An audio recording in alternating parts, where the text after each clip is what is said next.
అందరికీ కూడా నమస్కారం. ప్రస్తుతం ఆంధ్రప్రదేశ్లో కర్నూలు ఓర్వకల్లో ఉన్నటువంటి డ్రోన్ సిటీలో డ్రోన్ కంపెనీస్ తాలూకా సీఈఓస్తో ఒక స్పెషల్ మీటింగ్ని ఇక్కడ ఏర్పాటు చేసుకున్నాం.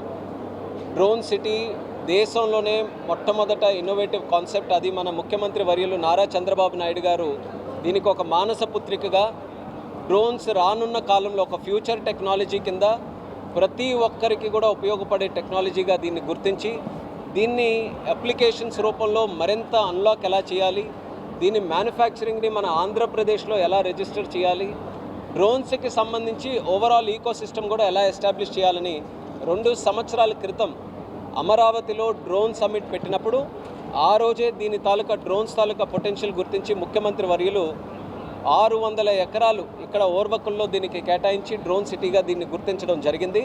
అప్పటి నుంచి రాష్ట్ర ప్రభుత్వం అలాగే కేంద్ర ప్రభుత్వం నుంచి మినిస్ట్రీ ఆఫ్ సివిల్ ఏవియేషన్ దీని మీద దృష్టి సారించి దీన్ని ఎలా అంచెలంచెలుగా ముందుకు నడిపించాలనే ఆలోచన మీద ఈరోజు ల్యాండ్ ఐడెంటిఫై చేసి సుమారు ఫస్ట్ ఫేజ్లో ఒక 12 ప్లాట్స్లో 8 ప్లాట్స్ వరకు ఆల్రెడీ డ్రోన్ కంపెనీస్కి ఇవ్వడం జరిగింది.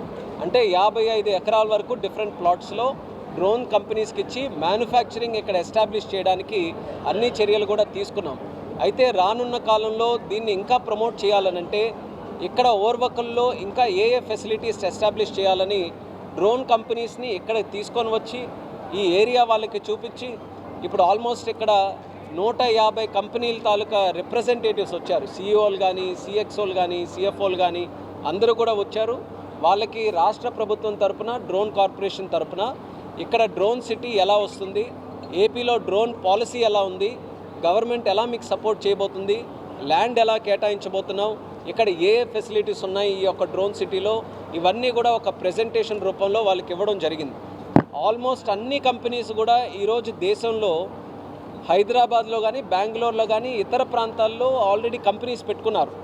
అయితే ఒక మంచి శుభ పరిణామం ఏంటంటే మన డ్రోన్ సిటీ చూసిన తర్వాత, చంద్రబాబు నాయుడు గారి తాలూకా విజన్ చూసిన తర్వాత వాళ్ళు ఏవైతే వాళ్ళ కంపెనీస్ తాలూకా ఎక్స్పాన్షన్ ఉందో ఆ ఎక్స్పాన్షన్ అంతా కూడా కర్నూలులోనే చేయాలి, ఇక్కడ ఓర్వకల్లో డ్రోన్ సిటీలో చేయాలని ఉత్సాహంగా వాళ్ళందరూ కూడా ముందుకు వస్తున్నారు. అంటే మన ఆబ్జెక్టివ్ ఏదైతే కంపెనీలన్నీ కూడా ఇక్కడికి తీసుకొని వచ్చి ఒక క్లస్టర్లా చేయాలనుకున్నామో అది మనం సక్సెస్ అవుతున్నాం. అయితే కొంత ఫీడ్బ్యాక్ కూడా డ్రోన్ ఇండస్ట్రీ నుంచి తీసుకున్నాం. ఇక్కడ మ్యానుఫ్యాక్చరింగ్ అన్నీ మేము కేటాయిస్తున్నాం, ఇంకా ఏం కావాలి. అయితే వాళ్ళు రిక్వెస్ట్ చేసింది ఏంటంటే మాకు టెస్టింగ్ కోసం ఫెసిలిటీ కావాలి, ఒక శాండ్ బాక్స్ ఫెసిలిటీ. మేము డ్రోన్ తయారు చేసి దాన్ని సర్టిఫై చేసుకోవాలని అంటే అది సరిగ్గా పనిచేస్తుందో లేదో దాన్ని సర్టిఫై చేయాలి. సర్టిఫై చేయడంతో పాటు ఎయిర్ స్పేస్, అది గాల్లో కూడా డ్రోన్ని ఎగరవేయాలి కాబట్టి గాల్లో మళ్ళీ ఎయిర్ప్లేన్స్ ఉంటాయి, ఆ పర్మిషన్స్ అన్నీ కూడా తీసుకోవాలి. కాబట్టి మా మినిస్ట్రీ నుంచి దానికి పర్మిషన్స్ ఈజీగా తీసుకునే విధంగా, దానికి అప్రూవల్స్ ఏమైనా ఉంటే వేగంగా వచ్చే విధంగా చర్యలు తీసుకోమని చెప్పి కూడా డ్రోన్ ఇండస్ట్రీ నుంచి వాళ్ళు రిక్వెస్ట్ చేశారు. అందుకని మేము ఈరోజు వచ్చినప్పుడు నా మినిస్ట్రీ నుంచి మా అడిషనల్ సెక్రటరీ పునీత్ కన్సల్ గారు, అలాగే డ్రోన్ ఇండస్ట్రీ నుంచి కూడా డీజీసీఏ సంబంధించిన అధికారులు, క్యూసీఐ నుంచి అధికారులు, ఎవరెవరైతే డ్రోన్ ఇండస్ట్రీకి సంబంధించి గవర్నమెంట్ ఆఫ్ ఇండియా నుంచి ఏ డిపార్ట్మెంట్స్ ఉన్నాయో అందరినీ కూడా ఇక్కడ తీసుకొని వచ్చాం. అందరూ కూడా ఈరోజు ఫీడ్బ్యాక్ విన్నారు. మేము ఒక 3 నెలల తాలూకా టైం లైన్ పెట్టుకున్నాం. 3 నెలల్లో ఈరోజు ఇచ్చినటువంటి ఫీడ్బ్యాక్ మీద ఒక టైం లైన్ అవుట్బౌండ్ పద్ధతిలో దీని మీద చర్యలు తీసుకునే విధంగా ఒక కమిటీని ఏర్పాటు చేసుకొని ముందుకు వెళ్ళాలని. రానున్న కాలంలో డ్రోన్స్ చాలా పెద్ద టెక్నాలజీగా మనకి రాబోతుంది. ఈరోజు మనం చూసుకుంటే ప్రధానమంత్రి వర్యులు నరేంద్ర మోదీ గారు డ్రోన్స్ని కంప్లీట్గా దాని తాలూకా శక్తిని ఆయన గ్రహించి ఇంపోర్ట్ ఆఫ్ డ్రోన్స్ కూడా భారతదేశంలో బ్యాన్ చేశాం మనం. అంటే భారతదేశంలో మీరు బయట తయారీ అయినటువంటి డ్రోన్ని ఇక్కడ ఇంపోర్ట్ చేయలేరు. మోదీ గారు ఎందుకు బ్యాన్ చేశారు? ఇంత పొటెన్షియల్ ఉన్న డ్రోన్స్ని మన భారతీయులే, మన భారతీయ యువకులు మన టెక్నాలజీని వినియోగించుకొని డ్రోన్స్ ఇక్కడే తయారైతే ఒక పెద్ద ఇండస్ట్రీ ఇక్కడ మనం క్రియేట్ చేయొచ్చు. కేవలం డొమెస్టిక్ మార్కెటే కాకుండా ఇంటర్నేషనల్ మనం తయారు చేసిన డ్రోన్స్ని ఫారెన్ కూడా మనం పంపించి ఎక్స్పోర్ట్ చేసే విధంగా మన యువతీ యువకులకి ఈ అవకాశం మనం కల్పించాలని మోదీ గారు కొన్ని నిర్ణయాలు తీసుకున్నారు. డ్రోన్స్ని ఇంపోర్ట్ చేయడం ఆపేశాం. అలాగే ప్రొడక్షన్ లింక్డ్ ఇన్సెంటివ్ ఒక స్కీమ్ తీసుకొని వచ్చి 120 కోట్ల రూపాయలు గతంలో డ్రోన్ కంపెనీస్కి గవర్నమెంట్ ఆఫ్ ఇండియా తరపున ఇచ్చాం, మ్యానుఫ్యాక్చరింగ్ ఈకో సిస్టమ్ని పెంచాలని. అది కూడా సక్సెస్ఫుల్గా జరిగింది. దానితో పాటు డ్రోన్స్ రూల్స్ తీసుకొని వచ్చాం. రూల్స్ ప్రకారం గైడ్లైన్స్ తీసుకొని వచ్చి డ్రోన్స్ని ఎలా తయారు చేయాలి, సర్టిఫికేషన్ ఎలా ఉంటుంది, ఏ ఆర్గనైజేషన్స్ ఏం చేస్తాయి, ఇవన్నీ కూడా థరోగా చేసాం.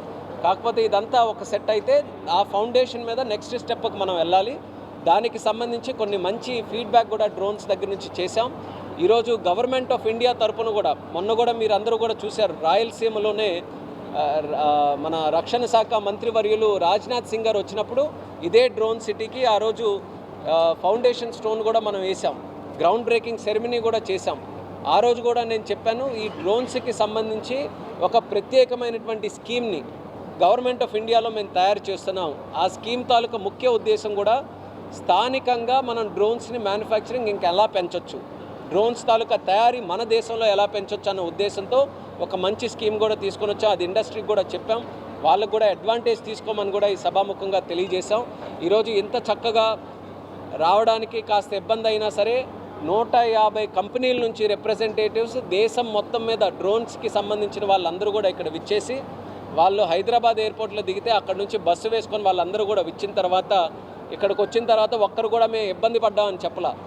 అందరూ కూడా ప్రెజెంటేషన్స్ చూసి ఇక్కడ స్టేట్ గవర్నమెంట్ చేస్తున్న చూసి మెచ్చుకున్నారు. ఇంత మంచిగా ఇక్కడ డ్రోన్స్ చేస్తున్నారంటే, డ్రోన్స్ కంపెనీస్కి ఇక్కడ ఆదరిస్తున్నారనంటే మేము నెక్స్ట్ ఫ్యూచర్ ఎక్స్పాన్షన్ ఇక్కడే చేస్తాం, మాకు భూమి ఎలా ఇస్తారన్న దాని మీద ఈరోజు అందరూ కూడా మాట్లాడుతున్నారు.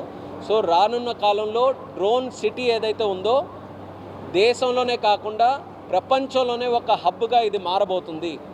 దీనికి కారణం మొట్టమొదటిగా మన ముఖ్యమంత్రి వర్యులు చంద్రబాబు నాయుడు గారు, ఆయన విజన్. ఆయన ఏ ఉద్దేశంతోనైతే అన్నారో నేను డ్రోన్స్కి ఒక బ్రాండ్ అంబాసిడర్గా నేను పనిచేస్తా అని చంద్రబాబు నాయుడు గారు చెప్పారు. ఆ మాట మీద నిలబడి డ్రోన్ సిటీని ఏర్పాటు చేశారు, పాలసీని ఏర్పాటు చేశారు, సపోర్ట్ ఇస్తున్నారు. గవర్నమెంట్లో కూడా చాలా కార్యక్రమాలకి ఎక్కడెక్కడ డ్రోన్స్ అవసరం ఉంటాయో ఫస్ట్ డ్రోన్స్కి వెళ్ళమంటున్నారు.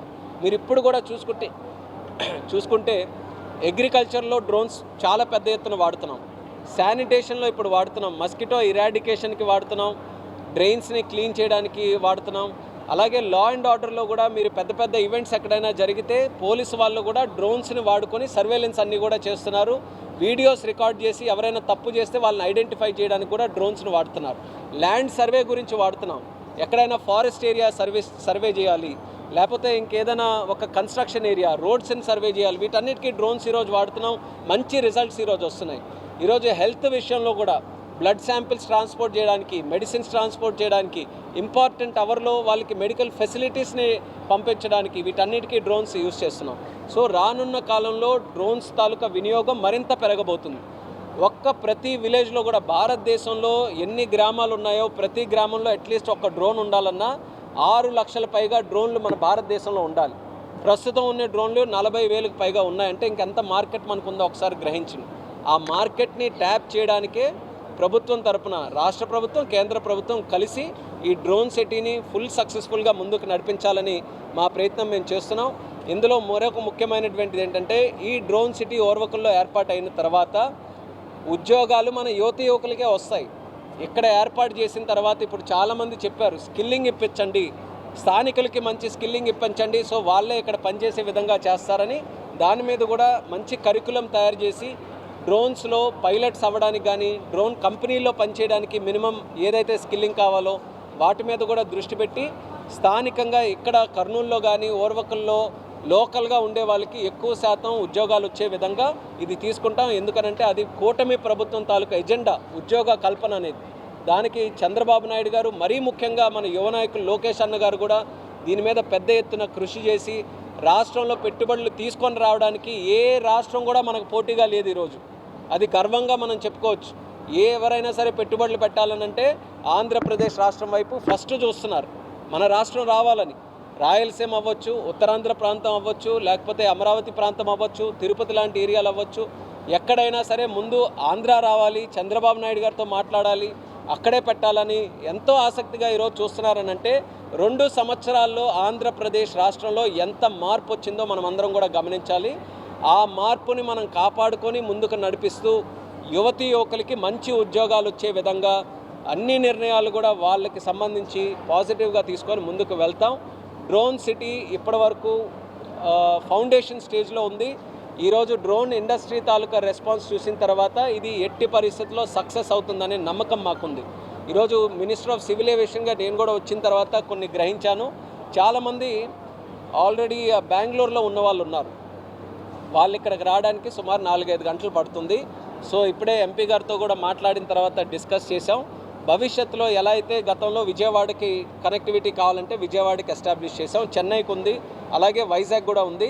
రానున్న కాలంలో బెంగళూరుకి కూడా కర్నూలు నుంచి ఏర్పాటు చేయాలని దాని మీద కూడా నేను వర్క్ చేస్తాను. ఇంకా భవిష్యత్తులో ఇక్కడ లోకల్గా డిమాండ్ ఉంది, పలానా సిటీకి మేము వెళ్ళడానికి కనెక్టివిటీ కావాలనంటే ఖచ్చితంగా నా తరపున సపోర్ట్ ఈ కర్నూలు ఎయిర్పోర్ట్కి ఉంటుందని కూడా ఈ సందర్భంగా తెలియజేసుకుంటున్నాను. అలాగే కర్నూలు ఎయిర్పోర్ట్లో FTO ఒకటి మెల్స్టార్ తాలూకా FTO కూడా ఈరోజు సిద్ధంగా ఉంది. FTO అని అంటే పైలట్లు ట్రైన్ అయ్యేటటువంటి సంస్థ. మెల్స్టార్ ఆల్రెడీ అన్నీ ఫినిష్ చేసుకొని దగ్గరలో వాళ్ళ తాలూకా ట్రైనింగ్ ప్లేన్స్ కూడా రాబోతున్నాయి. ఒక వారం రోజుల్లో వాళ్ళు కూడా రెడీ అవుతుందని అన్నారు. సో మళ్ళీ స్థానిక నాయకులు అందరం కూడా మాట్లాడుకొని దాన్ని ఇనాగ్రేషన్ కూడా పెట్టుకున్న తర్వాత మీకు అనిపించవచ్చు ఎంత ఎయిర్పోర్ట్ ఉంది, 4-5 ఫ్లైట్లు తిరుగుతున్నాయి ఏంటి పరిస్థితి అని. కానీ FTOs వచ్చిన తర్వాత పిల్లలు, యువకులు పైలట్లు అవ్వడానికి మన ఎయిర్పోర్ట్ వాళ్ళందరికీ కూడా ఉపయోగపడుతుంది. సో FTO ఒకటి ఆల్రెడీ రెడీగా ఉంది, బిల్డింగ్స్ అన్నీ కూడా కన్స్ట్రక్ట్ అయ్యాయి. ప్లేన్స్ వచ్చిన వెంటనే FTO కూడా స్టార్ట్ చేయొచ్చు. సుమారు 30 మందికి ఇనీషియల్గా ఇంటేక్ చేసి వాళ్ళు కూడా స్టార్ట్ చేస్తారు. ఇంకో FTO కూడా ఓరియంట్ FTO వాళ్ళు ఆల్రెడీ వేరే స్టేట్లో కూడా చేస్తున్నారు. వాళ్ళు కూడా ఇక్కడ ఆపరేట్ చేస్తామని పర్మిషన్స్ అన్నీ కూడా తీసుకున్నారు. మరొక 2-3 నెలల్లో కూడా అది కూడా పూర్తయ్యే అవకాశం ఉంది. సో FTOs వచ్చిన తర్వాత ఎయిర్పోర్ట్లో యాక్టివిటీ మరింత పెరుగుతుంది, పిల్లలు అక్కడ ఉంటారు, వాళ్ళ ద్వారా చిన్న ఎకానమీ కూడా క్రియేట్ అవుతుంది. సో ఓవరాల్గా ఈ యొక్క కర్నూలు సెంటర్గా చూసుకుంటే ఓర్వకల్ హబ్ కానీ, డ్రోన్ సిటీ కానీ, FTOs కానీ, ఏవియేషన్ రిలేటెడ్ ఒక మంచి అవకాశాల హబ్గా ఇది తయారవుతుంది. కాబట్టి మాకు కూడా చాలా ఆనందంగా ఉంది. ఈరోజు చంద్రబాబు నాయుడు గారికి ప్రత్యేక ధన్యవాదాలు. ఎందుకంటే డ్రోన్స్ మా ministry of civil aviation subject, కానీ దానికి చంద్రబాబు నాయుడు గారు దీన్ని ఫ్రంట్ ఎండ్లో తీసుకొని ఆంధ్రప్రదేశ్ రాష్ట్రంలో డ్రోన్ని ఇంకా పెంపొందించడానికి ఆయన మంచి నిర్ణయాలు తీసుకొని ప్రమోట్ చేస్తున్నారు. కాబట్టి కేంద్ర ప్రభుత్వం తరపున మేము ధన్యవాదాలు కూడా తెలియజేసుకుంటున్నాం. అలాగే ఇక్కడ డ్రోన్ కార్పొరేషన్, APIC చాలా చక్కగా సపోర్ట్ చేస్తున్నారు అందరికీ కూడా. భవిష్యత్తులో కూడా లోకల్స్ వాళ్ళందరికీ కూడా చెప్పేది, ఇలా కంపెనీలు ఎప్పుడైనా వచ్చినప్పుడు ఆదరించండి, సహకరించండి. వాళ్ళ ద్వారా మనకు ఎకానమీ పెరుగుతుంది, ఉద్యోగ అవకాశాలు వస్తాయి. కాబట్టి అందరం కలిసికట్టుగా ఈ రాష్ట్రాన్ని మరింత స్వర్ణాంధ్రప్రదేశ్గా తయారు చేయడానికి అందరం కూడా కలిసికట్టుగా కృషి చేద్దాం. అలాగే భారతదేశాన్ని వికసిత్ భారత్గా తయారు చేయడానికి కూడా కలిసికట్టుగా శ్రమిద్దాం.